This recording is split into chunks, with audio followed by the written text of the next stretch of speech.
श्री कृष्ण को हमेशा राधा या अकेले देखा गया, लेकिन जब हम जगन्नाथपुरी की बात करते हैं तो श्री कृष्ण वहाँ पर बलभद्र और सुभद्रा के साथ हैं। ऐसा क्यों? असल में मुझे लगता है कि हिंदू धर्म में अगर मैं किसी सर्वश्रेष्ठ मूर्ति की बात करूँ तो सबसे पहले नाम मेरे दिमाग में तो बेसिकली जगन्नाथ मूर्ति आती है। अब इस मूर्ति को थोड़ा सा ध्यान से सोचें। श्री पुरुषोत्तम के क्षेत्र में जगन्नाथ की मूर्ति प्रतिष्ठित है। वो एक ऐसी मूर्ति है जो सर्वेंद्रिय विवर्जित और सर्वेंद्रिय धर्मेण स्थूल प्रतिबिंब मात्र है। मतलब यहाँ पे आप देखिए, इसमें उनमें कोई भी आपको इंद्रियां नहीं दिख रही हैं। असल में इनकी प्रतीति है मगर कोई भी इंद्रिय नहीं है, मगर सभी इंद्रियों का धर्म दिख रहा है। आपको पता चल जाता है कि ये इंद्रिय है, इनका धर्म ये है। मतलब इसको आप स्थूल भाव में दिखाने के लिए हस्तपद्महीन जगन्नाथ की मूर्ति के अलावा कोई और रूप में इसमें अभिव्यक्त नहीं किया है। देखिए कितना सुंदर ये मूर्ति है। इसमें सच्चित आनंद रूप में जगन्नाथ, सुभद्रा और बलराम की मूर्ति है यहाँ पे। यहाँ पे आप सच्चित आनंद को देखिए, यहाँ पे आप रज तम सत गुण को देखिए। सारी चीज़ें ऐसी बनी हुई हैं, मगर यहाँ पे हाथ, पद, नेत्र, श्रवण, इन सभी का सिर्फ आभास है, मगर वहाँ का उनका एक भी अवयव आप ठीक से नहीं दिख रहे।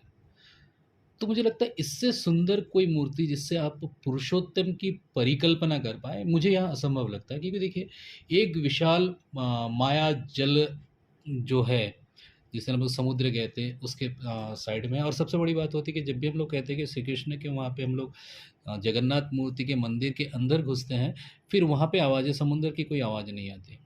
मतलब ऐसी स्थिति जहाँ पे समुद्र की आवाज़ नहीं है, वहाँ पे प्रसव भाव में नहीं है, सृष्टि प्रसव भाव में नहीं है, मगर वो सारे गुण हैं।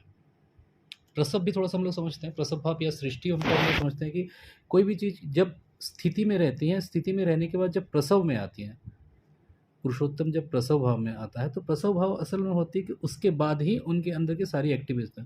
प्रशव, शव मतलब डेड बॉडी, डेड बॉडी बनने से पहले की स्थिति को प्रशव हम लोग कहते हैं।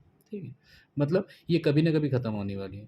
मगर यहाँ पे आपको स्थिति बिल्कुल नहीं दिखती। ये प्रसव के पूर्व स्थिति है, मतलब स्थिति जहाँ पे आपको सारी चीज़ें दिख रही है।